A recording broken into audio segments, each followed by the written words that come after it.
Welcome back, everybody, to another Headspace podcast, episode 165. I am your host, Chris Chrome, and today I'm going to be breaking down the DaBaby new album, Blame It On Baby. Again, that is DaBaby's new album, Blame It On Baby. What's up, guys? Welcome back. I hope everybody is enjoying the quarantine, enjoying the self-isolation. I hope y'all are being safe. I hope y'all are doing great. I hope y'all are learning, eating well, and trying to just keep that mental stability, man. I have officially and finally gotten my work from home set up for my job, so I'm going to be at home now, even if shit starts to reopen. I've been hearing talks about that, as well as even if things start to just maybe kind of slightly go back to normal. I don't know. I hear a lot of things happening in the States, but as well, I don't know what's really following in Canada. I'm just trying to keep my head up and keep busy with a lot of work and a lot of things that I want to start doing. Once, we're all out back outside, I kind of want to get back into that creative mode and just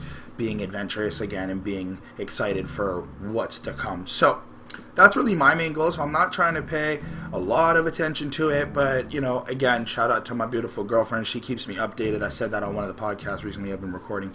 But, I'm very excited today because I didn't know what project to review. I saw that there was a lot to come out.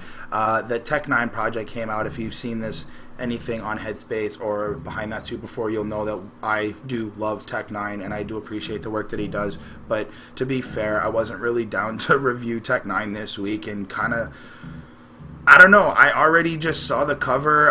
I heard one of the singles that he came out with, and I just kind of felt like this is the same Tech 9 stuff that's going to be happening. I may do something different for the Tech project. I'm not sure yet. I know I've been lacking a little bit. I have other projects I need to kind of get out and other reviews.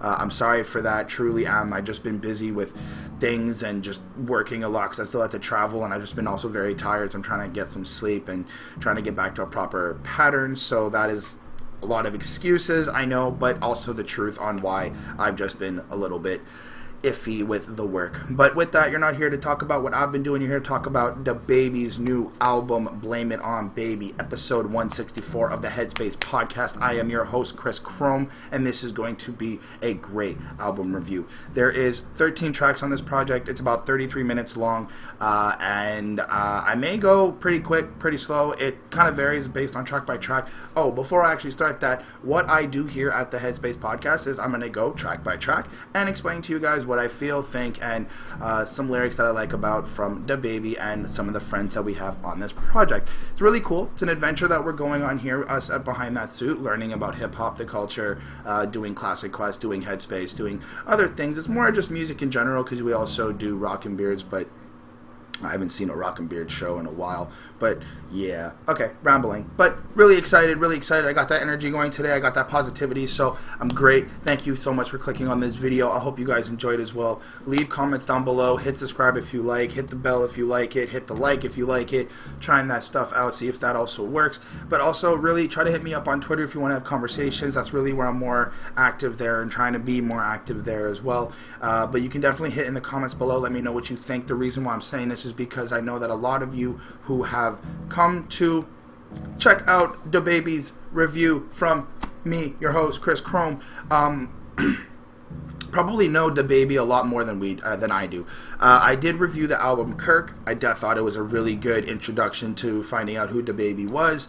A lot of just kind of the lyrical wordplay, the way that he kind of connects everything together was really cool. I did like the jams and the bangers that he brought. I like his off-timing flow. So I kind of had a little bit of an idea what I was going to be getting when I went into this album, but I was just very excited because I know that it was a lot of hype, and I really like hype music. I really like music that gives you that energy and that want to just get up and move and keep going. So I know that DaBaby really has music that kind of vibes like that, so I did appreciate that a lot. So I was really that's kind of really why I'm excited for it. Before I go on, I want to say thank you so much to the Patreons: Ismail Gadamsi, Chris Prado, Lindo Williams, DJ Black Hurricane, Jonathan Barnes, and Scribble. Thank you so much for everything you guys do. You guys are amazing. They follow us on Patreon. I will definitely talk about that at the end of this video. There's not going to be 2 parts. I'm going to do it in 1 part. As I go through the album, you'll understand why. But again, thank you so much for clicking on this video, and this is going to be fun. Also, if I do butcher anything, and I mean anything, of any of these songs, or you feel like I didn't give the songs enough credit or enough attention or time, please correct me in the comments. Let me know what I missed out. Let me know how I could improve my knowledge on DaBaby, as well as what he brings to the hip-hop culture. And that's kind of just part of what I and the rest of the group at Behind That Suit does here on Headspace and Classic Quest and all the other music things we do. With that, that's pretty much it for the whole intro bit there. There we go. So let's start off with the album cover and the title. First off, I'm a little cheeky. I know you guys saw the thumbnail. I kind of tried to copy what DaBaby was doing, but I wanted to make a point, and I'm going to just bring it up now. I really like this project, and I'm going to explain why I like this project when I get into it. But the one thing that I think is absolutely fucking bogus is him wearing the mask. Nothing, and I'm going to state this now, nothing on this project has anything to do with coronavirus. Nothing on this project has anything to do with politics or how people are addressing the virus or addressing corona.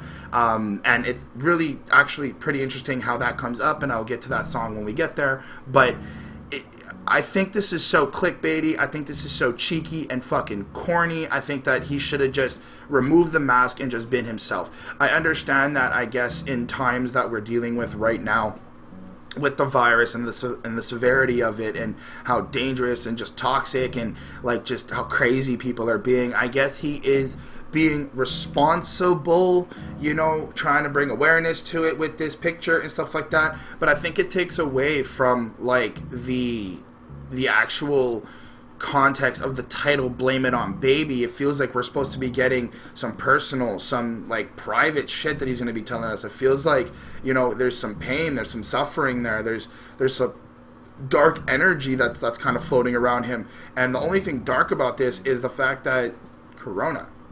It's really just kind of what I'm seeing. There is, like, I think that if we weren't dealing with coronavirus, he wouldn't be wearing this mask, especially that. Like, I think if it was a different mask, I think if it was, like, something that, like, covers your face or, like, face paint or something, it would have been just artistically different. But I think this is just really cheeky and really corny, and honestly, this is going to date, I feel like this might date the project a little bit too, because once Corona's finished and we're all back to life and we're all back to normal and more music comes out in the wave of all the fucking coronavirus artists who have just been sitting in their studios building projects and shit, when they all come out, I don't know how well this project's gonna stand out. I don't know how well this artistic album cover is going to stand out. I think that takes a hit. I do like the coloring. I do like how just kind of bold it is. It's really just him there, I guess, being as open and as honest as possible. I like how just Blame It on Baby and just the way he kind of looks naked, just like topless, and he kind of feels vulnerable. He kind of looks vulnerable. That was really cool in terms of the picture. Like I said with the title, I think that there's this cool connection where we're going to get some personal stories. We're going to get in-depth to who DaBaby is. But fuck, man, I keep looking at that mask and I'm just like, this is so bullshit. And that's actually why I did the thumbnail like that. I was just feel like I was being just as cheeky and corny as DaBaby was. Now, maybe it's hilarious. Maybe it's funny. I don't know. I'm not actually doing it to be comedic. I think the term is supposed to be satiric. It's supposed to be satire. I don't know. I'm trying to just mock the shit out of it.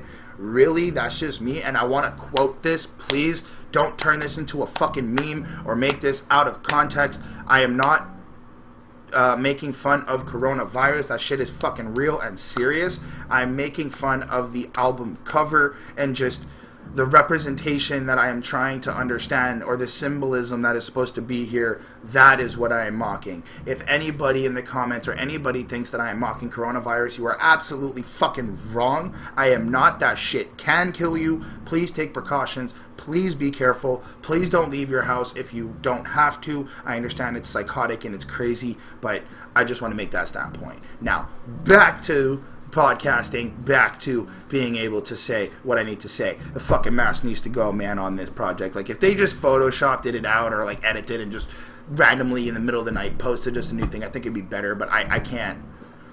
I just don't see anything to justify this mask that really fits with the album. And let's just get into it so I can explain why. Episode 165, DaBaby's new project, Blame It On Baby. I am your host, Chris Chrome. The first track is Can't Stop. Oh, see? Right off the bat, you're already moving. You already got that energy, and that's what I really love about DaBaby. This project is starting off super, super nicely with that beat. The way it's just got that like do do do do do do do do do do do do do do do do. There's like it's kind of like a flute mixed with a little bit of a piano, kind of mixed with like some synthesizers in there that kind of give it that like little high tune. I'm probably talking a lot of shit about the music production, but it's just really cool. And DaBaby comes right in, just flowing in on that off time. But the way he does the off time is so crazy. And I think I said this on the last track, on the last project as well, but DaBaby has found a way to do the off time flow but kind of make it sound like he's on time by just being a little couple seconds off. So it's not bad. It's actually really, really talented. So I thought that was super cool. The intro comes in and it's very basic. A lot of what I kind of understand of this album is that there isn't a lot of like meaty depth to it. It's not like it's going to be super lyrical miracle and like you gotta sit here and Google and pick apart a bunch of shit. But just the way that it is presented, DaBaby does a really, really nice job at just being this out flaring, just great entertainer, and that's what I really do appreciate. And he really captivates that in this chorus right away in the intro. So starts off, everything foreign, haha, yeah, bitch ain't no stopping, no homie like me, bitch ain't no stopping, no homie like me, let's go, new album, yeah, homie, baby on baby on baby, baby on motherfucking baby. And you're already getting hyped up, you're already getting moving, you're already getting into that vibe of like, yeah, this is gonna be pumped, we're gonna get that energy, and I am loving it. And he just kind of flows right in, right onto the, like, again, like the beat sort of drops right after the intro, like there's like a little shift change to like let you know that the verse is starting, and there's like a 2 second, and then he comes in and it's like he's off, or I could be wrong, he might come in 2 seconds early, but either way, it really just, he comes in 2 seconds off because when he is rapping through the verse, he ends a lot of his lines on the last second of the end of the beat, which kind of starts the next line on the next beat, which kind of gives him this like little technique of going a little bit faster. So it's really cool. It's like he's kind of tricking the sound of it's kind of tricking your brain into thinking he's going faster. Now I'm not saying it's like he's not. He is able to spit quick on some tracks in this, but it's just the way that he plays with the beat is really cool. So we get into verse 1, and this song actually is just one full verse. No, it's 2 verses actually, but it kind of blends in all together because of the fact that you get distracted from the hypeness and just the energy of like being part of the song. So, bitch ain't no stopping, no homie like me. This is the intro. Watch me get into it. Bitches call me cutie. I'm groovy. My daughter took care forever off music. Now I like how he's addressing his daughter. I like how he's already kind of having that family mentality. I like how he's solidifying that, you know, he's already made money and his first goal is to make sure his family's protected. And that really is interesting how like he's not trying to ball out. He's not trying to, you know, really just stunt on people. He's really trying to show you guys like, yo, you really got to think of your family first and think of the loved ones first before you go and invest in other things. I say that when following up, he goes, screaming fly high to Kobe, Gianna, we ballin', I can't tell you shit about losing, R.I.P. Now, that's a Kobe shout out, R.I.P. to Kobe. Gianna is his daughter, so, you know, shout out to them. It's really sad. I hope everybody who appreciates them and respects them and has grown up with them and loved them is doing okay. I'm not really a basketball fan, but I do know how much Kobe has meant to a lot of people in this world, and just the fact that his daughter Gianna has passed away too is just absolutely sad. So I hope everybody's doing good out there. Rest in peace. Rest in respects as well. Finger fuck alligators, keep hating. I'm patiently waiting on homies to prove it. Bitch, you know I turn piss into lemonade, turn shit into sugar. That's chocolate pudding. And just the way he's kind of saying certain things is really, really cool. But like this whole verse right here, verse 1, kind of in a way repeats itself, but not like he says the same shit. He just says the variation of similar things just to kind of prove who he is, solidifying his like ability in the game, and just why he is this outlandish person and why you can't stop him. And it's really, really cool. We get back into the chorus, bitch, you know you can't stop a homie like me, bitch, you know ain't no stopping a homie like me. Repeats it several times, and just you get this sense of pride, bravery, and confidence. And I think that's what I really like about this track starting off this album, is just he's so confident about himself, and he really instills that into the listener, and I do appreciate that a lot. So I thought that was cool. On verse 2, he goes in. Now, something I used to do when I was rapping is like, I'd be like, yo, intro, and then I'd start in and be like, yo, verse 1, verse 2. And I stopped doing that just because, I don't know, I thought it was like, at first I thought it was kind of corny, I thought it was kind of stupid. But the way that DaBaby does it is so just like, it's nonchalant, and there's like no fucks given, which makes it so cool. He's just like, verse 2, you do what you want when you pop in. Guess I do what I want, plus I'm single as fuck. See my boo in the cut, I got options. No, I'm all up her skirt like a stocking. My album makes hoes call me Kirk like my mama. And it's just the way he goes in. Now I'm butchering the way he flows it because he flows it 10 times better. But the way that he just goes in was so cool, and I just enjoyed like the flair of it. The verse kind of follows suit the same way. All these icy VVS on my neck. Let's play hockey, bling bling. I'm guessing that he brought a stick because I brought a stick. He's talking about bringing a gun. He's bringing a gun, so the other guy brought a gun because they're being prepared, kind of showing you that environment that you're getting to. So there's a lot of content here, but it's not super like critical, deep. Gotta get into it. Google the bars and make sure it's all like super connected and coded. But it's dope, and I think that DaBaby does a really great job at just expressing his experiences, his situations, his life, and just does it this way. This is kind of a lot of what we're going to get, but with different type of flares. So just stick with me. Don't worry. It's a fun review. We'll get into it. So this track ends off with the chorus, bitch, you know ain't no stopping a homie like me, ain't no stopping a homie like me, and it kind of just goes out, and he just goes, let's get it at the outro. Overall, I gave this song a 4.2 on 5. I thought it was actually a really cool way to start the project. I really enjoyed the beat. The beats on this album really have a very liveliness to them. Really this aspect of energy that just comes in and flows through the whole song all the time. So I did appreciate that a lot. Like I said, this song got a 4.2 on 5. Really nice start to the album. And yeah, let's just pick it up there. The next song is Pick Up, featuring Quavo. Okay, so as the second track on this project, I like it. I want to start there. I do like the song. I do like how it follows suit with the first track. We're kind of in this same type of energy, same type of vibe that he's getting us thematically. But I kind of feel like there's a story starting to be built here. There's kind of this supposed to be like this plot that we're getting, and I did make a tweet about that. I think this album does have a story to it, and I'm going to try to break it down. So the first part is just the intro to the story, where like a movie, you kind of just figure out who the character is of what we're going to be experiencing and whatnot, and he does a really great job at this. The second part here, call it the second scene, the second, I guess, part of the story, second chapter, whatever, I guess it's supposed to be building up the idea of who he is, a kind of everyday life of what of kind of what he goes through, featuring his friend Quavo. Now, I guess that's kind of what like we get from this track, but I absolutely have no idea what they are talking about or what context they are saying, except for the fact that the lyrics kind of fall suit with what we were getting before, same type of references or whatnot. So if we were to start this off, we get the intro to DaBaby. Let's go. Wait a minute. Who are you?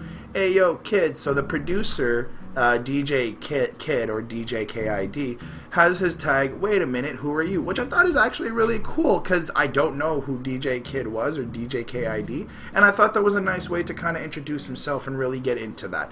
So that was cool. Now the chorus goes in, DaBaby hits it with pick up, pick up, pick up, better watch his little bitch, because I'm up off the liquor. I've been turning her down, she on go trying to get up, crack a smile at your hoe, she gon' fall over and shiver. Homie going outside, but the hoe, he is skittle. So I think it's like he's picking up women. I think that's just the idea of this. As I read through the lyrics, and this is kind of just how I felt originally when I first listened to the song. The first 2-3 times I bumped this project, like I said, it's only about 33 minutes long, so it wasn't that long. I got time to do my morning stuff and then review. But it just didn't really intrigue me into what was really happening. Take a jet to New York like I'm Jigga. Okay, shout out to Jay-Z. When you poppin', you know that come with paparazzi. I hate going outside. They all know I'm that homie.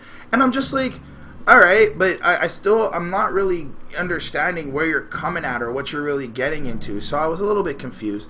And then he comes in with a verse, DaBaby, slide on a homie, they drive through like Wendy's, they all pray for a time of the day, I've been busy, I turned her down, now that little homie picky, she was getting no money, I told her to miss me, oh, y'all taking pictures, they think homie's sissy, my little homie been loyal, threw him a 50, I pull up in the Escalade, hop out in Timberlands, my bitch, she got finger wave hair, like she Missy, like, okay, I guess, like, he's just... So to me, he's really just kind of explaining a lot of things that he has and like the women he kind of chills with and just kind of how he moves and stuff, which is still, I guess, similar and connecting to the last track. But I don't know. Besides the fact that the beat was just a little bit darker and eerier and had a more like ominous tone to it and just more trappier vibe, I felt like this song just sounded like the Migos, and I think it's because Quavo's on it, and it's not because of Quavo's verse. Like even DaBaby kind of sounded like Amigo for a minute. That's just kind of how I felt, which was cool because it shows that he's very diverse and he can, like, you know, copy flows and kind of mix it up a little bit and show that he's got versatility in what he does. So that was awesome. But, like, I didn't really care about what was being said in this song, especially with the Quavo verse. I mean, I love Quavo. I've loved Migos for like the last 2-3 years. I kind of fell off just because, you know, when you're doing music reviews, there's a lot of music that you have to review and you just find better music at one point. You get older, you have different experiences. You know, my girlfriend, my ex-girlfriend listened to some certain music. My new girlfriend now, you know, she listens to certain type of music, so your music difference changes. I'm not trying to validate my reason why I don't listen to Migos. Everybody can probably figure it out. They almost say the same shit on every song, but that's my point here. Quavo, pick up, don't pick up the phone, I'm trapping, little homie, don't pick up. We've been having dripping, I'm putting that shit on, and I'm light and I'm icy, I'm flooding my wrist up, add it up, homie, just put your lift up. Yes sir, that little shit up. Bad bitch look like she does do sit-ups. I bought a Lamborghini just to go get up. Okay, you know, Quavo does the Quavo thing. He claims to be the GOAT. I give him his respect. I do appreciate what they do here. But the song itself just was really more hype than it was entertaining and, like, captivating to me. I gave it a 4 on 5. I don't actually have much to say about it. It was cool. I'm not going to try to validate my point. It was a cool track. There wasn't really much to say. I feel like this is just that continuation of the story where you're just kind of getting into the everyday life before things really start to pick up and start happening. So that's really kind of what I got. The next track on this album, so I left this song with a 4 on 5. The next track is Light Skin featuring Future and Jetsonmade. So as I was saying in regards to, like, I think that there's a story here. This is where I think the story begins in terms of, like, this love relationship that DaBaby is kind of going to be expressing to us. Just the reason why I say this is because the title Blame It On DaBaby doesn't seem to be one of those, like, gangster, like, I'm about to fuck you up type shit. It doesn't really have that type of edge to it. The way it's the titling on it doesn't really have. I don't see a title on the cover, and just the way he looks too. Like, he does look pretty gangster, I ain't gonna lie. I kind of want his outfit. It's actually fucking fly as hell. But he doesn't look like he's in that gangster mode. He looks like he's in pain. So I feel like there is some sort of thing. And now maybe I just have, you know, an addiction with love relationships and, like, love music and shit like that. Maybe I'm crazy. I don't know. But when we get into the song, you'll understand what I mean. So, yeah, this is the intro. Oh Lord, Jetson made another one. So, Jetsonmade is actually a producer on the track, and he's featured. I think it's because he may be a rapper as well in something, but he didn't rap on this track. I'm not sure. We'll check him out another time. But it starts off with DaBaby going, my bitch like a model. Word to Jeannie, she shaped like a bottle. Fuck IG, she's too fine to follow. Powerball, bitch, I just hit the lotto. Tylenol, she too sick, call a doctor. Fuck a pill, where the pussy, I'll pop it. I'm a dog, I'm a shit on my last hoe. All these pretty bitches need a asshole, let's go. It's kind of pretty straightforward. We're going to get a song about women. We're going to get a song about maybe a direct person. That's kind of what I'm getting here. So there wasn't really much to kind of break down. Verse 1, he starts off, He goes, and it's DaBaby. He goes, light skin shit. She fuck with me. She turned into a light skin bitch. Family in our business on some hype man shit. She ain't responding to my text. She on some light skin shit. I don't like that shit. I don't know that shit. I don't know what that means. I've said it before. I am half black. My father is black. My mom's half black. My dad's half black. But like when you look at my dad, he's like visibly black.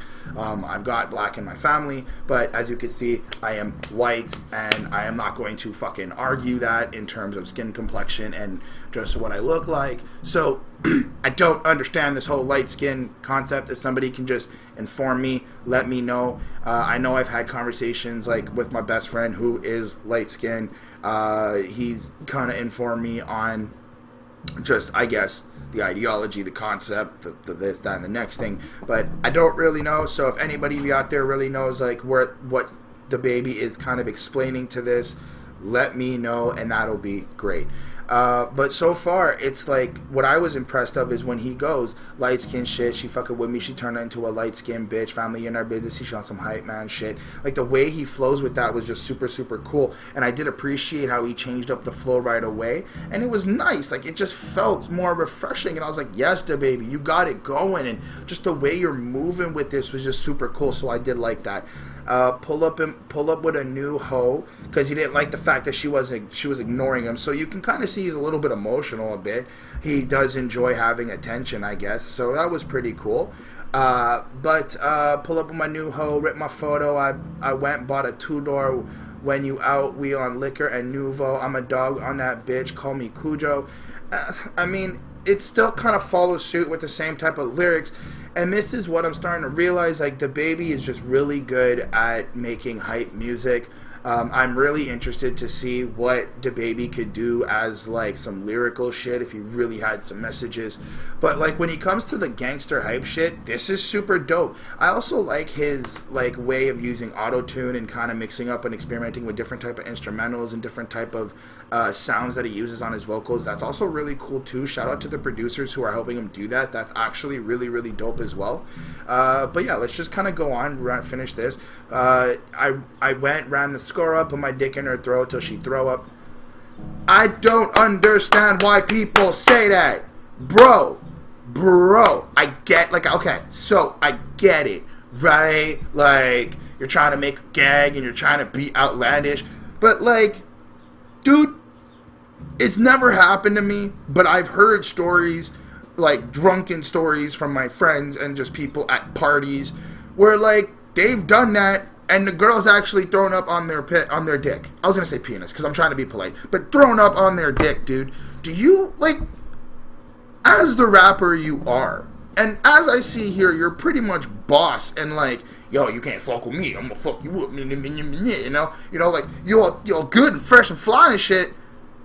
What the fuck are you doing having, like, intentionally wanting, unless it's a kink. If it's a kink and a fetish, I don't want to, like, kink shame or fetish shame anybody out there who's, like, into this. Cool. I'm just kind of sitting here going, I get the outlandish statement, but, like, really? Are you, like, I understand maybe you're trying to say, like, your dick's that big that you're gonna choke on it, but to the point where you, like, make her throw up and that's okay with you?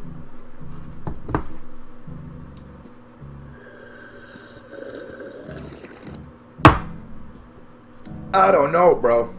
I just don't know, bro. Anyway, that's really just my rant for that. Other than that, the verse kind of follows through, and you really just get that he wants to, I feel like he really just wants to make love to, I guess, somebody right now, and kind of just how he's expressing this. Pictures viral before the shit go up. Fuck is a pic to a rich homie. I have in my way with your bitch, the same bitch that was waving her way with a bitch. Essentially, I'm like butchering all this, but essentially he's just really expressing how he's having fun with women.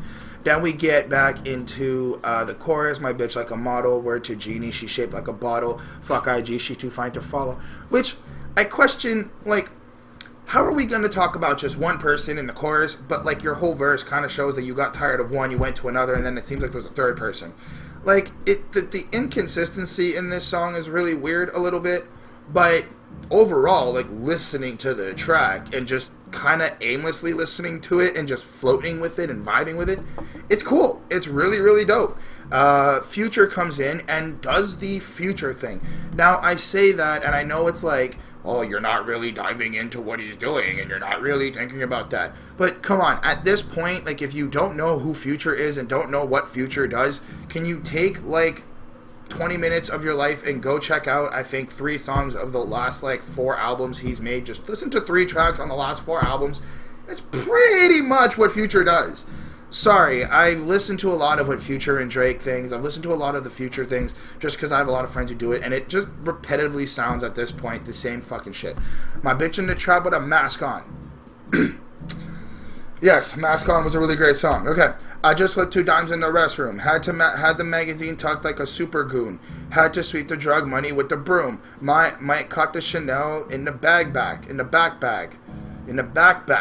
My God. I can buy the bales with the money in a backpack. Yeah. And Rolex. Yeah. Almost went to hell. That's a big fact. Like, this is not shit that I have not heard before, and this is not stuff that he hasn't said similarly in other tracks. But Future does add a very nice energy to this song. He does add a nice contrast to DaBaby with his auto-tune and the way that he uses music in his musical ear. This also has like a certain type of like bop to it, but with a weird like type of loungy R&B feel, which is really dope. I'm really liking how a lot of artists right now are using that. I'm really been trying to go into a lot of like mood music, mood instrumentals lately. I've been trying to switch up what I listen to. Actually, I'm lying.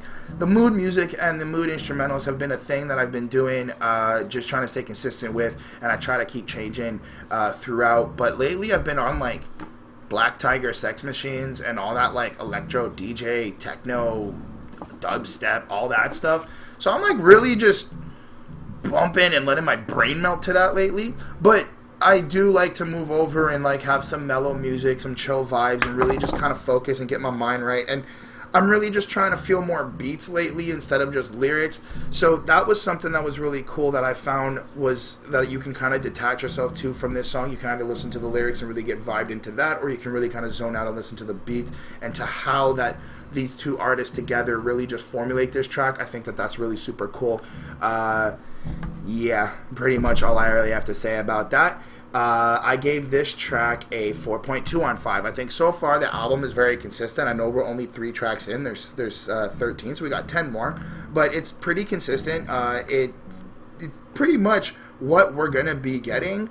And this is a nice intro to, I guess, the story of, like, love and how DaBaby kind of deals with love. So I did appreciate that kind of context about it. So, yeah, if we want to continue talking about it, let's move to the next track. So this song, right back into that like energetic trap feeling like, you know, you're back into that grimy little hood mode and you're like, woo, just bopping around. And I thought that was super cool. The beat selection so far is just really good, and the placements on this album is so nice so far. We're 4 tracks in, and you're getting a nice diversity of the beats, a nice diversity and I feel like a sounding instrumental explanation of the story as well, because every scratch my nose, I apologize. Ugh. Every song has this certain atmosphere to it that suits really well with the beat, and I like how DaBaby really fits that. I feel like artists sometimes kind of get certain instrumentals that they are so great and they have like a certain vibe and you can kind of picture something to it yourself, and then the rapper just kind of comes on and does their thing and you're like, it's not bad, it's really great, but I don't see how that kind of fits with the instrumental. This is really good, really talented. I really like it. And this is a little bit more personal and kind of more in the past of what DaBaby was dealing with. And I do appreciate this a lot. So we start off with an intro, Baby, Wheezy out here, let's go. Cool. Shout out to the producer, nice. Chorus. My uncles taught a homie how to hustle. My mama taught me how to use a rubber. I was 6 years old trying to sell a homie candy. All I knew was how to get the money. I done broke a lot of records in a year now. Grammy nominated, homie, bitch, it's lit now. I was trying to tell him I was special as a jit. I still open fire on a homie, make him get down.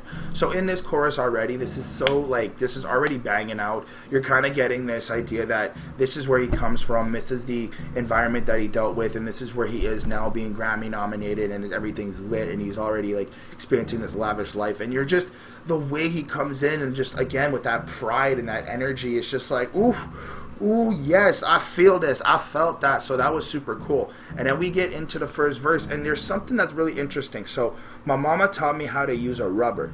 So a rubber is a condom, if you didn't know that.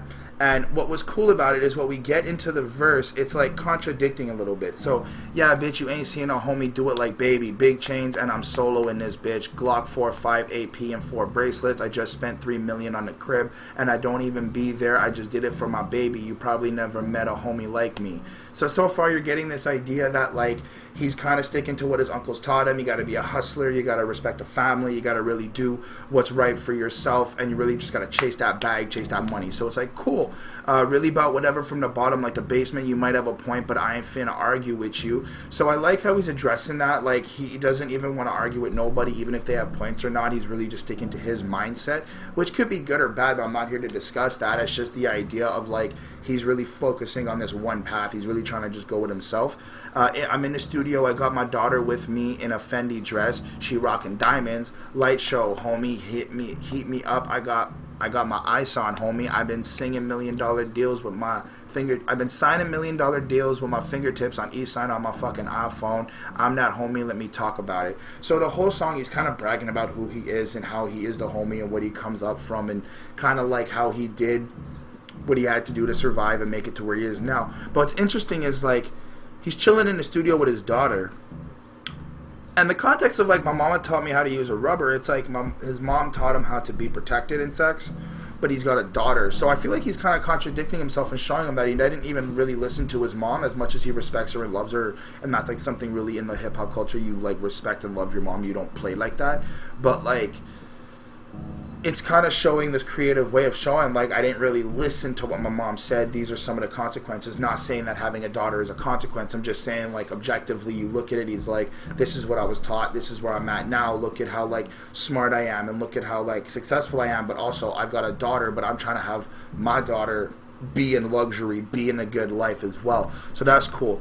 My uncles taught a homie how to hustle. My mama taught me how to use rubber. I was 6 years old trying to sell a homie candy, and that's all we knew to get the money. Which is interesting because it really just goes to show that at a young age, what he was around and what he was influenced by was like that mentality of you gotta work, you gotta make money, you gotta hustle. Like Cream, cash rules everything around me, right? Shout out to Wu-Tang. It's like, you have to have that mentality, and especially where I guess he comes from and like the borough or like the environment that he comes from, that's the only mentality you can really have. You don't really have time to like live, have fun, and do this stuff. Like your idea of having fun is you know, Glock 4 or 5 AP and 4 bracelets, just spent $3 million on the crib and I don't even be there, I just do it for my baby. Like that's his idea of fun. Or you can think maybe like on the block when he was like chopping up or doing XYZ things to get around, that could also be for fun as well. So that was really interesting. Verse 2, court dates for the new year 2020 on the Lewis 27,000 for a jet I never boarded. Everybody in the court treat a homie like the truth, locking the jail down every time a homie move in a dirty ass cell, doing push-ups, eating soup. The media believing they want to see me go back. So here you're getting more of like the past of what he was before when he was in jail, which is very interesting. And you kind of get this idea of like he also struggled and got through, but then he reinforces it like, yo, let's talk about it. Look at where I'm at now and look at what I've done now and look at this. So I did appreciate that. I thought that that was super, super cool. I gave this track a 4.2. It was really hype. It was really just more energetic. It really kind of brings you back and captivates you back into this, not captivates you, but I guess captures you back into this idea of like, yo, this is what I'm about. And like, even though I have like things with my emotions and love, this is also kind of what I've been doing. Don't forget that I'm also like hard like that. So that was super cool. 4.2 on 5. The next track is Sad Shit. I really like this track. This is a more sadder track in the kind of like gangster hardish way, which was really cool. DaBaby does a really nice job at like expressing his feelings towards, I guess, this relationship that kind of has ended badly, and how it's like affecting him, and how he kind of feels towards, I guess, this woman or this person he was dealing with. So it's really interesting the way he does it. It's got this like R&B chorus type of feel. It's got this like sad emotional feel, but then on the verses he comes in with this like aggressive pain type tone, but also questioning a lot about like what was happening and kind of stuff like that. So I thought that was really interesting. So we start off with the chorus, let me do some sad shit for the real homies, which is really cool how he's like addressing the people who are okay with being sad. It's like, again, breaking this context of like you have to be hard, you have to be gangster. Like, nah, you can have emotions, which I thought was really cool.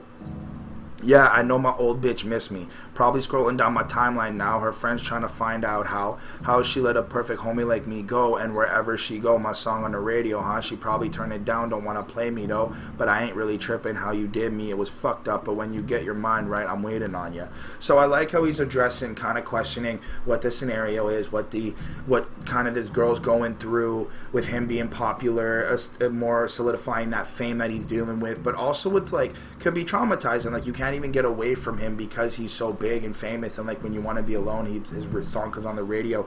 He's really self-aware and really cool. This is one of the songs that I was like, yo, you're spitting some real shit. This is super, super dope. So I did appreciate that. I like how at the end though, but I ain't really tripping how you did me, it was fucked up. So clearly this girl broke his trust, broke his heart, but when you get your mind right, I'm waiting on you. Kind of like he knows he still loves her and he's ready to give her a second chance. And then chorus comes in with this like nice feel, R&B feel. I think it's Tom French who's singing it. It's not quoted on Genius, and it doesn't seem to be even quoted on it's not even seem to be quoted on Spotify, so it's really strange. But, cause baby, I know my old bitch missed me, and I like how he doubles up on the chorus going, I miss you too, I can't even cap, like for real. Now I'm gone and my heart's empty, wait a minute, how are you? I'm fucked up about you, ayo kid. Let me switch it up real quick, let me switch it up. Now I like how here he's like kind of trying to be hard and addressing to this girl, like, you know, I know you miss me, I know you love me, but at the same time he's also like, I feel empty, I feel inside, I feel broken. So I did appreciate that. I thought that was super cool. Fuck that, I'm back on my pimping, back fucking 4 or 5 women. If I really did you wrong, then tell me why the fuck I'm in my feelings, singing on a motherfucking song, starring at a motherfucking phone. Can't wait for you to pop up. Tried to get you pregnant, got you knocked up. You know I got the whole world against me. I thought that was you with me. Everybody out here want to see me locked up. So you can see that like he's really questioning the situation, but he's also admitting that he's like trying to, kind of seems like he's addressing that he's manic and he's trying to deal with the depression. He's trying to deal with the pain of losing this woman that he seems to really fall in love with. And this is really, really crazy. And I like just how deep he's kind of getting in here. Again, this isn't like I said, not secretly coded and coded bars, but it's honest and just pure, raw, real, which I did appreciate so much. Then we get back into the chorus, and then the third verse, I like how he kind of gets more like aggressive and just, it's very interesting. So fuck that, I'm going back in, homie, hit it from the back end, homie, why you talking so aggressive? You ever get your heart broken, homie, by a Spanish bitch, narcos, got me looking for polo. Can you hear me say, can you hear her saying Marco, homie? I can't hear her saying Marco either. That means she ain't there, that mean that little bitch don't care. To be fair, I'm gonna say it, my girlfriend might kill me, but getting your heart broken by a Spanish or a Latina chick sucks. I love my girlfriend and I love her to death, but they make them Spanish women just sting differently when they break up with you. Like, it just hurts. Damn. So I can relate to DaBaby. I'm gonna say that. Let me know if you feel the same way in the comments. I want to know who's out there feel the same way like me and DaBaby. Let me know. But yeah, no, like the more you get into the song and the more you really listen to it, it really has this lovey vibe and this feel to it where you're just like, damn, dude, like this really hurt. Like, I feel you, DaBaby. And for somebody who's like, I'm gangster and I got this, and like, you know, I'm on the streets and I'm making money, like he really switched up and saw you and showed you a softer side of him. So that was super cool. I gave this track a 4.6 on 5. I thought it was really, really dope. And the next song is Find My Way. So following this whole same like sad type of emotional feel on sad shit from the last track, dude, this song was really great. First off, this kind of reminds me of Nelly a little bit, just with like the hello. I'm recording. Yeah. Okay, bye. I apologize. I'm a very, very busy man. I'm sorry. The point is, so the reason why I like this song is actually pretty interesting because it follows up nicely from Sad Shit, and the way that he is still kind of broken and kind of showing us how he's dealing with the, I feel like it's the depression. I feel like it's the way he's expressing just how he's kind of getting over it, right? So it follows suit with this more like guitar-y feel. This kind of reminds me a little bit of Nelly, and I think that there was a conversation that either me and Holden had or I heard on a podcast that DaBaby does have a lot of Nelly-esque resemblance to him. So I think they're both from the South as well. So that was actually really, really cool. I think it's also somebody he like looked up to. I know I don't quote anything I'm saying here, but it was just pretty dope. But going into the song, it was actually really nice how he just is expressing how he's dealing with it and still kind of also being like paranoid, which was a cool connection that he made on this track. So I keep it loaded when I ride because I'm still a homie. I fuck with her to ease my mind because I be in my feelings, and every single person in my life tell me I'm their hero, but when it's up and then go down they treat me like the villain. Guess I forgot to mention that I'm just a homie with a broken heart trying to find a way back home, and I'm sitting here with the car in a park while she ride dick to my song. And I think the way he's trying to explain this is that he's really heartbroken about the person he lost, and he's just kind of trying to live day by day to trying to get over it. We get in the verses, oh, I know that feeling, ain't I? Ain't it? You ain't ever feel the way I feel. You know it feel amazing. I had this bitch, we used to kick it. She was feeling baby. She stepped on my heart, had me feeling basic. You know how people like to come back when you level up. I made a change. You stayed the same. I go ahead of y'all. Plus, I've been trying to free some time up in my schedule. But when opportunity knocking, I never say no. So it seems like he's really going deep in, and this is where I was like, yo, we're getting more of that deep story, more of that explanation, and this is where I was really connecting with DaBaby, and I thought this was super cool.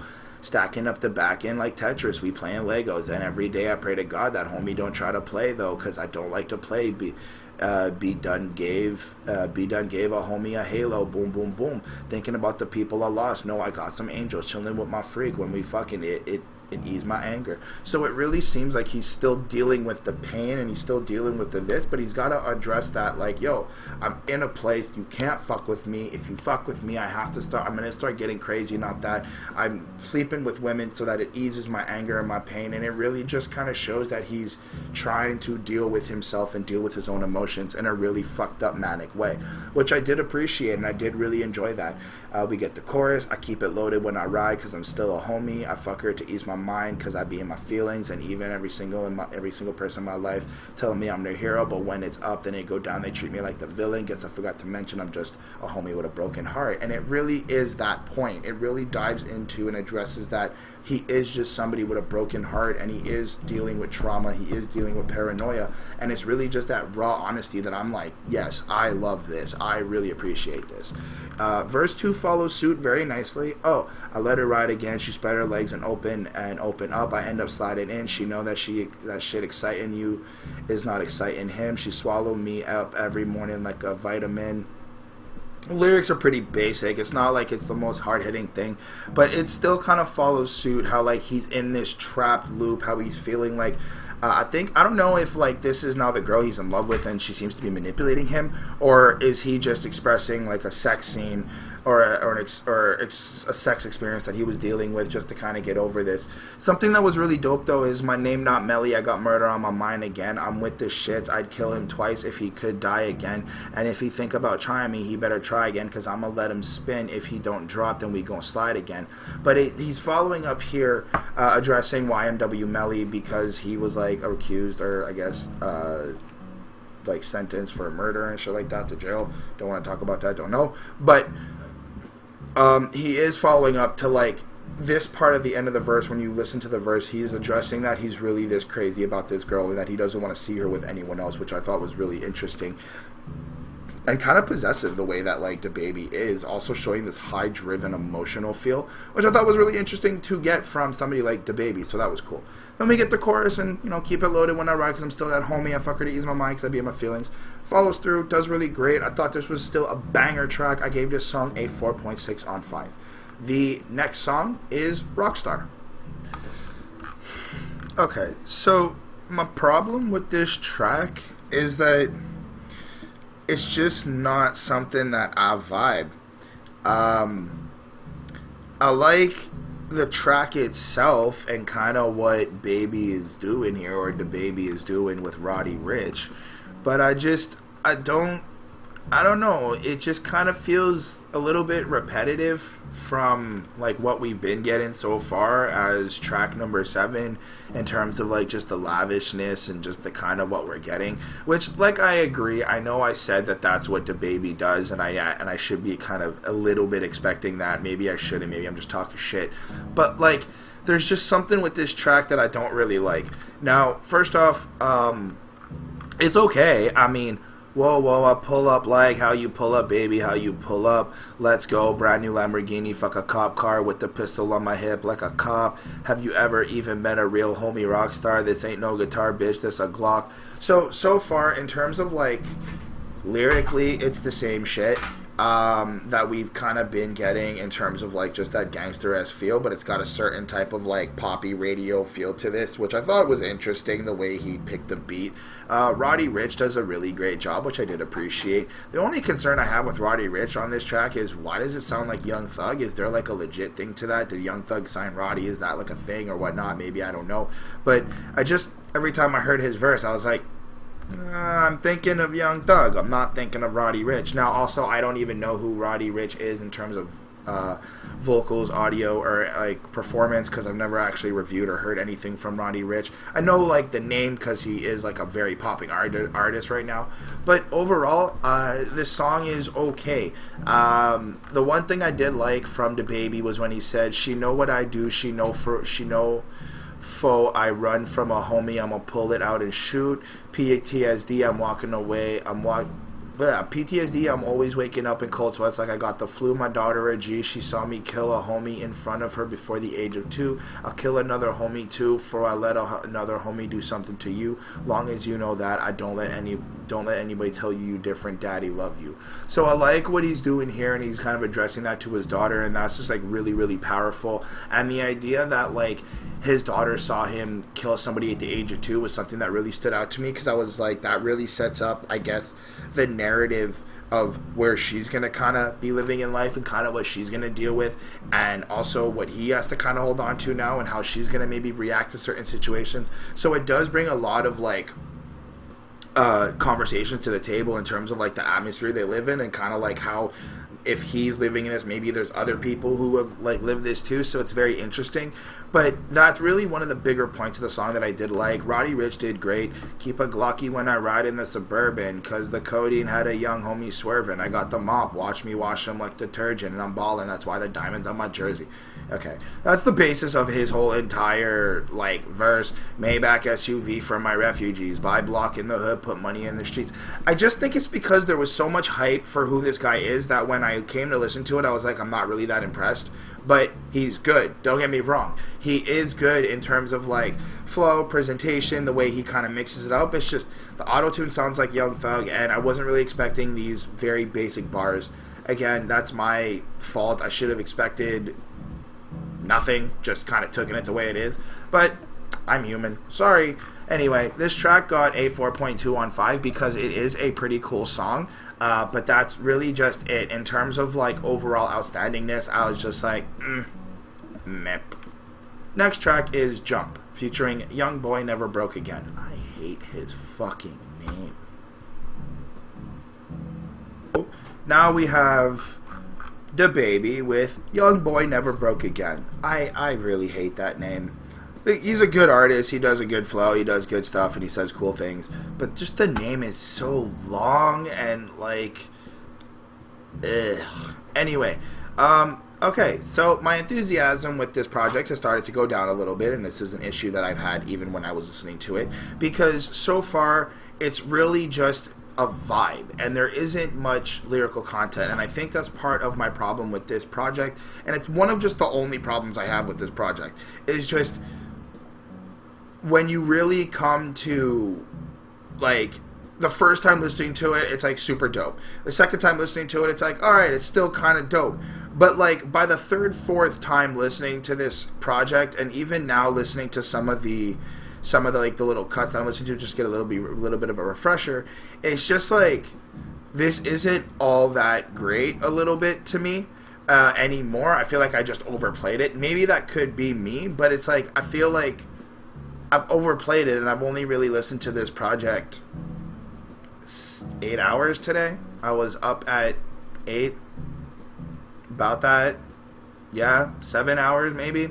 Anyway, like it shouldn't have been that old, and that's kind of what I'm feeling here. Is just this is another song that is really, really hype, and it has a different type of vibe flow to it, and it's more uppity, and it's more got this, like, as the title says, jumpy feel to it, but like just the overall kind of message is just more braggadocious, more I'm fucking women, more this is kind of just how we roll, which is cool. But like I don't know if like following this up with from the last track was actually really cool. I think just like picking one, having a different type of vibe and coming back would have been cool, my own opinion.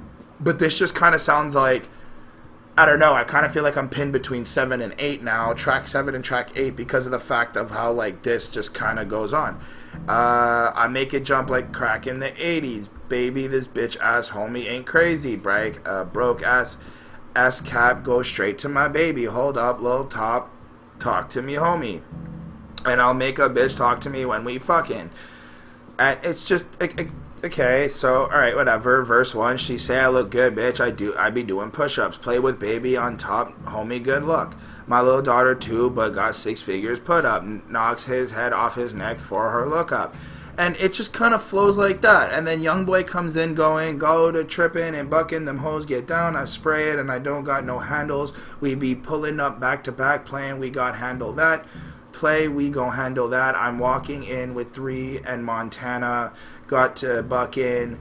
Won't wait for to touch him. Now, like, you can see the enthusiasm with me right now is a little bit dropping, and I apologize for that. I'm not apologizing for my opinion. It's just, this is kind of weak sauce. This is weak sauce in terms of we've been hearing this. And this is the problem I have with a lot of music, is just there's certain artists who just kind of make this type of music, and then there's certain artists that can really go in and get lyrical and do that, and it's just really based on preference. I don't want to be sitting here saying I don't like this. I've kind of just said for the last like 7 tracks I like DaBaby. He's really talented. Even what he's saying here, switch the Chanel, we fixing the static, give a homie a clip, we can have it, getting hit so quick, they thinking it's automatic, homie gonna try to hide in the house, get his ass to come out, hit his bitch ass in traffic, made a song in 10 minutes, went platinum, no we still with this shit, send hit, we get active. It's just the same type of word play, the way he kind of connects it all together and the way he flips up the flow is what's more impressive from DaBaby and YoungBoy Never Broke Again. Oh my god, you see how it's just so fucking long to say and blah blah blah blah blah, but at the end result, like, it's still a pretty hype track. It still does what it's supposed to do, but I just feel like he's kind of just getting this feature just to have like features. Even with Roddy Ricch, I just feel like he made these 2 tracks just because he's kind of hype with them, and it's cool, like, make songs because you're friends with them and you're hype with them, and they're also making money too and stuff like that. But it's just, I don't know, the songs feel a little bit lackluster, and the songs just kind of, and I'm gonna say it, feel repetitive. But that's really just it. YoungBoy Broke Again comes in on 4th verse. Mic check 1 2, check 1, stretch 2. When it come to murder, you know how we do. When I walk in this bitch, keep your hands to yourself. If you go down, shoot it up. Spin again in a coupe. When you come to my house, you see everything new. You probably will find a strap in every room. And I'm not trying to like take away from what these artists can do. DaBaby does a 5th verse. I make it jump like I'm Giannis, trying to see how it feel from behind her. No, that little bitch ain't shit, don't deserve to suck dick, make that bitch give head with a condom. It's like a lot of just still the same type of outlandish shit. That's pretty interesting how like his worth is so worthy and high royalty that like if he doesn't feel you're worth it, you gotta suck his dick with a condom on because you can't even touch it or taste his dick. So that's like wow, okay, DaBaby. But like, still, it's not as like it's so outlandish compared to what he said before on the project as well. The song landed at a 4 on 5. It's okay, it does the job. It's one of the weaker tracks on the project personally, but yeah, it's one of. Anyway, the next song is Champion. So this song has more of a radio poppy mainstream vibe a little bit, which I do kind of like. I like the feel of it. I like the way he's kind of vibing with it. But the premise of this whole track is really just redefining how he is very independent and did it by himself. And he just kind of chased the money, which is like an ideology that I guess he is trying to just like spread throughout the project.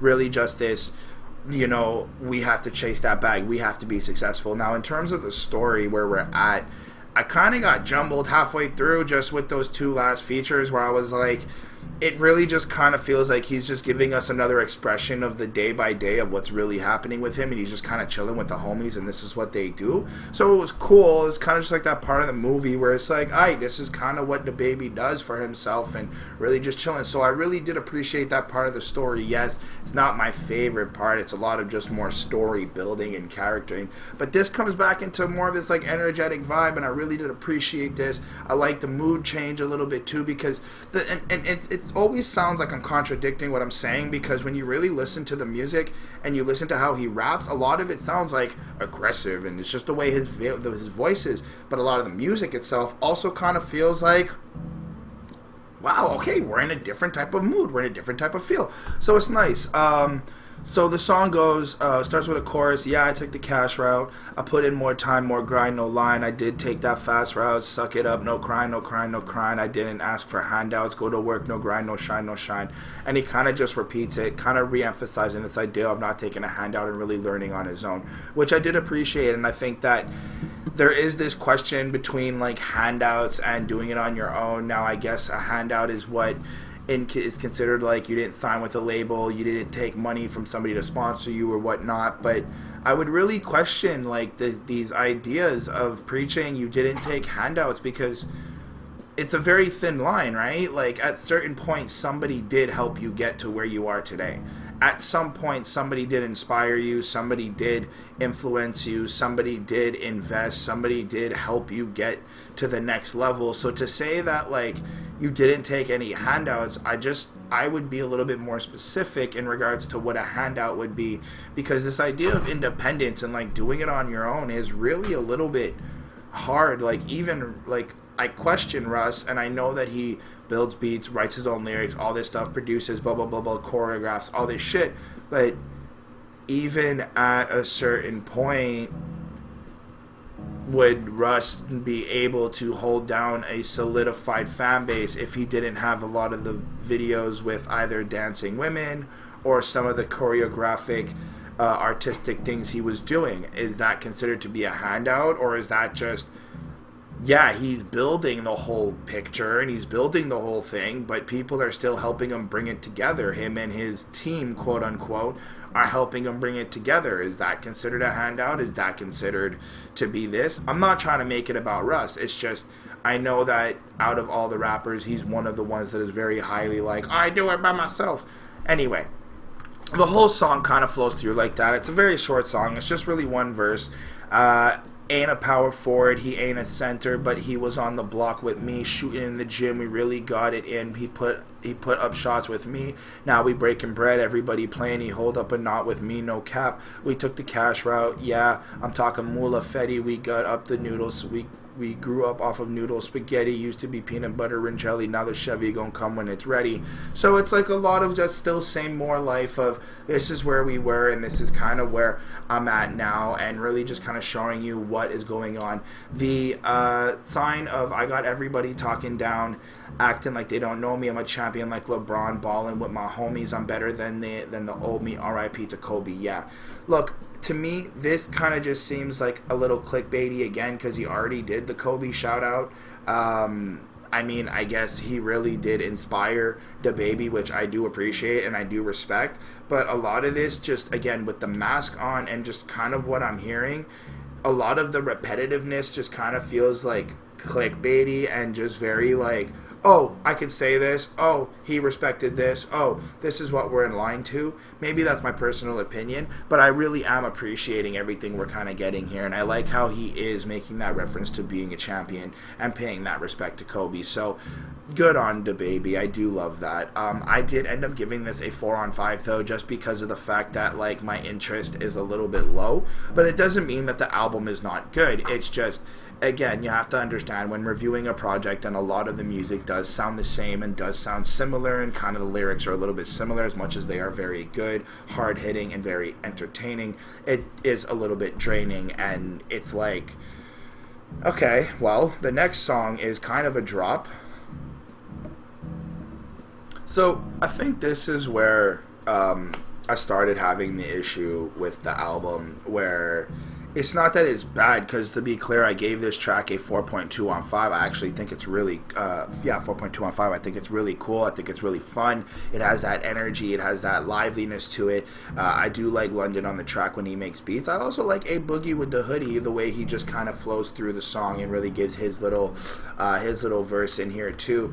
But again, it really just comes down to like the lyrics, and the content just kind of sounds the same, even though the beat is different in the way that it is being presented. It's just, thought this was just like, check it, verse 1, DaBaby, thought that it was over, but I'm back now. I run up them racks, and now them hoes know how to act now, looking for the truth. You found a homie, thought it was a one-hit wonder till I dropped the album, didn't it? Thought it was just like you till I bought a new, thought I was just like you till I bought a new car, pull up in that bitch like vroom, and I dropped your boo off. You probably pick her up late, I'll probably pick her up $250,000 and shit on a hater.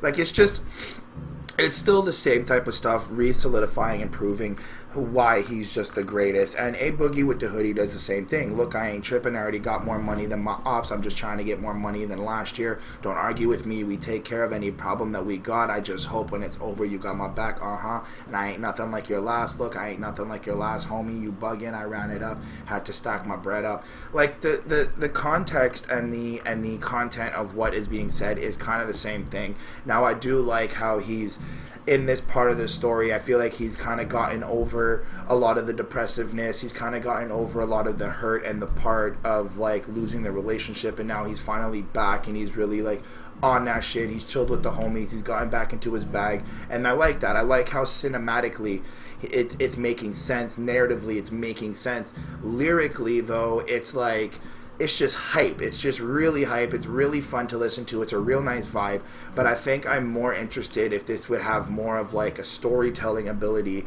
that would kind of connect certain songs together. At least like, you know, maybe the last 2 tracks could have been super hype songs that just kind of depict this like everyday lifestyle. But now we're connecting back to the story that is like kind of paused on what, like track, let's say 3 tracks back or something like that. I don't know. I sit here talking shit about how people should make their albums, as I'm like been sitting on an album for like almost 2 years now, trying to really figure it out and make the best first project ever for Chris Chrome. But like, I don't know. Let me know how you think this is kind of working. Let me know what you think about the album and how it kind of goes through like that. Do you think that placement in projects makes sense? Do you think that this is just kind of what this album is? Also, this could also be a type of like playlist or a vibe, which is also what I think this is, because of the fact that it is like 33 minutes. So I did appreciate that. I thought that was cool.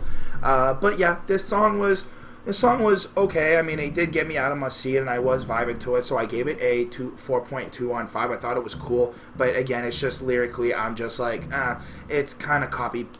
I'm going to say copy-paste, and I'm going to get killed in the comments for it, but it is kind of copy-paste what we've been getting so far, just in a different, like, format, kind of edited, so it's not, like, identical, alright? So, blame it on me, baby, if you've got an issue with my opinion. So, first off, I fucked up the title. It's called Blame It On Baby. This is the title track of the album, and unfortunately, I don't like this song. I don't have anything to really say about it positive, because I think that it just really irritates me the way that he does flip up the beat and change it. the spectacular thing about this song is supposed to be the way that DaBaby can switch up the flow and show his diversity on an instant. The way that he kind of swings around and like goes from this fast-paced type of choppy flow to this kind of slower, weird type of spacey flow. And it is cool and it is really interesting, and it does show that he's got a lot of skill and that he's very talented. But at the same time, I'm also just like, it's annoying. Heavily annoying to listen to. It's fucking irritating.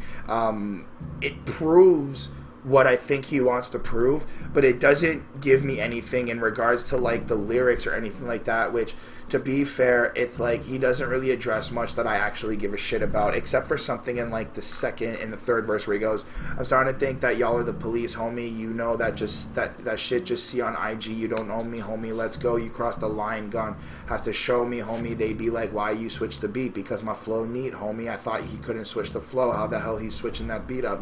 So to be fair, my other issue is we know you can switch the beat and the flow. We've just gotten like 10 tracks that you could do this.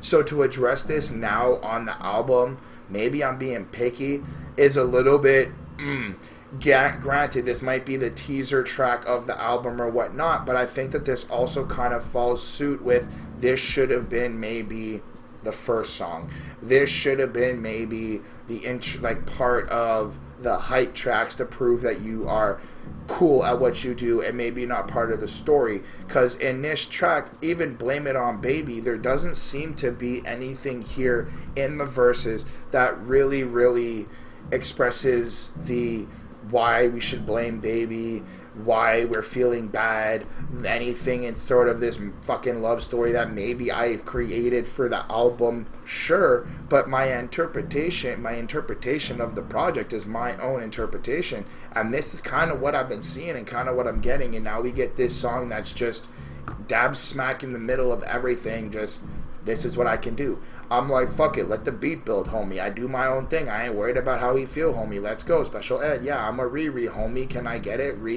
Can I get a re? Amen. Yeah, a refill, homie. Your favorite rapper say he fucking with Baby. Somebody lie. Play with your kids, because that little homie played me. Somebody died. Like, it's just the same type of shit we've been getting, and I do appreciate it, and I feel like, you know, I may have tricked you guys and been like, oh, look, it's a great freaking review, and now I'm shitting on it. No, it's not that. It's just, like I said, I am very drained.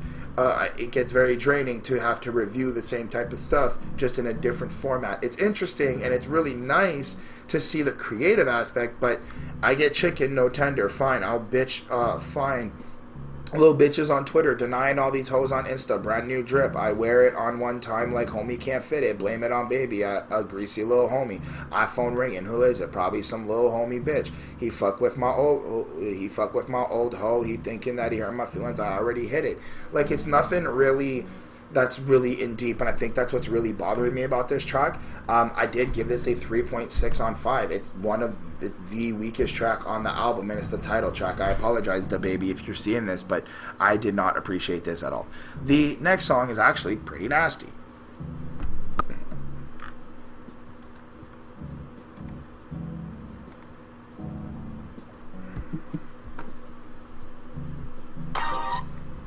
She know I'm nasty. Yeah. It's like when I pull it out and I put it all over in the house. She know what's up with me. We started at 12:30, fucking at 3. So, if any of you have seen the podcast, these are one of the songs that I kind of do the Chris thing and go, well, they're just basically fucking. That's the entire track. I don't like. DaBaby, she knows I'm nasty. Yeah, she like it when I pull it out and I pull it all over her ass cheeks. And she don't gotta ask me, yeah, I wanted head before we fucking and I want it nasty. She like when I tell her to spit on it, I get mouth and sit on the couch and I make her sit on it. So like, I like the detailed, I like the storytelling. This is actually what I've been asking for the entire project, so I do appreciate that from DaBaby here, how he's really getting into like this sexual experience. I take both her legs and I put them behind her head like a pretzel, then I pick her up and slam her down on her head like I'm a wrestler, like trying to kill the pussy, call the ambulance, get a stretcher. I've been fucking this bitch like we ain't at home, and she got them pics of me in her phone. Know that a man a fool if he don't leave, cause bitch I can't leave a homie alone. She called me, and I think like it's cool. It's really nice. I just don't really care. Honestly, like, I know I may make a track like this one day, and I don't really expect anybody to care either about my sex life or, like, what I do. I get it. Like, this is a really good song to put you, like, in a mood. If you're, like, into DaBaby like that. If you also like Meg Thee Stallion, she does a really great job. But this isn't really a song that's, like, for me. So I'm like, meh, it's okay. Now, Ashanti on this track, I don't know what the fuck Ashanti's doing on this track. I'm not really too sure. I think maybe he, like, paid her for this, or maybe they're, like, really dope together and they're really good friends, and maybe Meg Thee Stallion and Ashanti are really good friends too. I don't know, but I was just like, that's an interesting feature. Meg Thee Stallion and Ashanti do a really good job on the chorus. Now, what I thought about this song was really cool in terms of branding, like, cause bitch ain't leave a homie alone. She call me baby, baby, baby, baby, baby. She ain't fucking you better than me. I am baby, baby, baby. And the way that, like, his name is DaBaby, they're using baby. This is crazy branding, and it's just catchy, and it's just really nice. And this was really smart to make, so I thought it was really cool. Meg Thee Stallion does her whole hot girl shit, hot girl summer thing. Quit talking that shit. When I drop the pin, come drop that dick. I think it's drop that pink, come drop that dick, but whatever. He deepened them covers, this pussy like butter. He put it in, damn near nutted. He damn near nutted. He knew he made it. He fucking on Megan is driving his last hoe crazy. I don't care. I'm not really interested in Megan Thee Stallion. I don't really think she's that attractive either. I do think she's a very beautiful woman. I'm just not personally attractive. You can think someone's beautiful and not be attractive to them. Don't hate on me like that. But, yeah, she does her thing. She does her shit. I've given her credit on some of the things that she can actually rap with on Dreamville, the Dreamville 3 project, Revenge of the Dreamers Project 3. But this was cool. Again, I'm just really not feeling the track itself, so meh. That's kind of how I just really feel towards this song. But a 4.2 on 5. I thought it was actually pretty cool. What I did appreciate the most was the fact that it was just more storytelling and more just deep like that. So that was interesting to me. The next song is Amazing Grace, and it's the final track. So to come to a final wrap up of this project, and to kind of end this cinematic story movie thing, we get basically another generic track about where DaBaby kind of came from and where he is now, and that he's kind of just paying respect to the amazing grace that he kind of got out of that world, and that he's in a better place. So I do like this. I think it was a really nice end to the project. The way the chorus kind of starts off is, a homie barely read the scriptures, but I'm spiritual. Seven-figure homie, thank God. It's a miracle. Turned on the lights and you can see roaches in our cereal. You can't touch me now. We ain't the same. I still ain't feeling you. So it's like you really kind of get this grimy image of what he kind of lived through and what he went through. He was like from dirt poor with cockroaches in his cereal to now he's living like the blessed life. And it's pretty much just the similar type of feel that we've been getting. Give a fuck about your feelings, pussy, homie. Shit, I got feelings too, homie. We was broke, shit. We had to steal our food. We cut like that. Steal from us, shit. We robbing homies too. First time I ever robbed a plug, homie. I was still in school. I'll take your gun, trade your shit, come back with a different tool. And just more of like how he kind of thinks and how he processed things while he was growing up and had to live in that environment. Which still, it's more of that personal storytelling, which I did appreciate and thought was really, really cool. So I did jam to that. A homie barely read the scriptures, but I'm spiritual. This is the chorus, which still kind of re-emphasizes that idea of like he's got morals, he's got ideas, he's got certain laws that he lives by. So I did appreciate that. I thought that was cool. And then we get into verse 2. And no, I ain't feeling these homies. I'm numb. Before I blew up, did my show with a gun. Still can't go to city to city alone with my jewelry on. This ain't what you want. Treat this bitch like a cold when it's cold outside. I got it on in the trunk. Soon as I feel a threat, I'm a dump. So he's more kind of like expressing his paranoia. He's kind of breaking down like this is how he kind of lives now, even though things are changing and he has to adapt to a new like kind of lifestyle. He still has these like traumatic PTSDs and these traumatic things that kind of trigger certain ways that he plays in the game and the way he has to act. And, you know, it kind of follows through. I feel better. A homie barely read the scriptures, but I'm spiritual. 7 figures, homie, thank God, God's a miracle. So it really kind of follows suit and does a nice wrap up. I like how it does end the story in a way that, like, it's really just ending on him, and he's proud to just be alive. It's like a happy ending in a sense, in his way. So I did appreciate that. I thought that was cool, and I gave this song a 4.2 on 5. Whew! This has been a trip. Thank you so much for watching and staying with me the entire time. Let me know if I've butchered or ruined anything in the comments below. But to kind of wrap up this album, I gave this whole project a 4.17 on 5. I thought it was really great. I thought it was really, really fun. Certain tracks I'm kind of like, I feel like you have to really like DaBaby or really like this type of vibe to really want to bump this whole album. There is certain tracks that maybe in like a playlist I wouldn't be mad at. Actually, this whole album, really, you can put it on any playlist, and I think shuffling it might do it better. But I think going through this for 33 minutes, if you're just not, like if you're trying to review it, it's kind of long. It feels kind of long. It kind of feels hard to digest. It just kind of feels repetitive and you get bored. I had to kind of walk away for a minute or two, but putting this on while you're like cleaning or at a party or just chilling in the background music or like just background activity music, it's not that bad. It actually keeps you moving and keeps your spirits up, so I thought that was really actually good. DaBaby does a really nice job at expressing what I think is a nice story of how he deals with his emotions and kind of just how he lives day to day and kind of what he went through. The one thing I still am going to bitch about is that mask on his face. I don't fucking get it. I don't understand. I don't know why that's there, but whatever, that's just me. Overall, I highly recommend everybody checks out this project.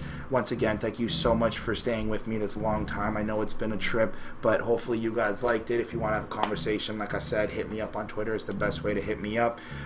If you guys want, also go in the comments. I'm trying to be more active there. I responded to a few people, and thank you so much to the Patreons: Ismail Gadamsi, Linda Williams, Chris Prado, Jonathan Barnes, DJ Black Hurricane, and Scribble. Thank you so much for everything you guys do. They follow us on Patreon, they subscribe, they've supported us in getting a new camera, a new setup for the studio. They're part of the team. Ismail actually told me recently that I didn't have to apologize for my opinion. It's either Ismail or Lindell. I'm pretty sure it was Ismail. That's what Holden told me as well. So thank you, Ismail, for that support. Thank you so much for reminding me that I can just voice my opinion and really just speak to you guys honestly. That really did help me, and that's part of why I like you guys being part of the community. We really do listen here. We really do take into consideration what you guys feel. So if you want to join the family and you want to join that, hit up on the Patreon, or you know what, don't even do that. Just hit up in the comments and just come back time and time again and just keep showing up and show us that you love us and follow us and support us and all that other stuff. Or you know what, don't do what you want. Click this randomly. I'm just rambling on now. I hope everybody's safe. Hope everybody's doing well. I'm going to take a break now, kind of just get some food in me, and then edit this and send it out. I hope you guys are all enjoying it. This again has been DaBaby's new album, Blame It On Baby. I have been your host, Chris Chrome, and this has been episode Headspace 165. Thank you so much. I will see you again next week, next video, whenever you decide to click on a Headspace project. Peace.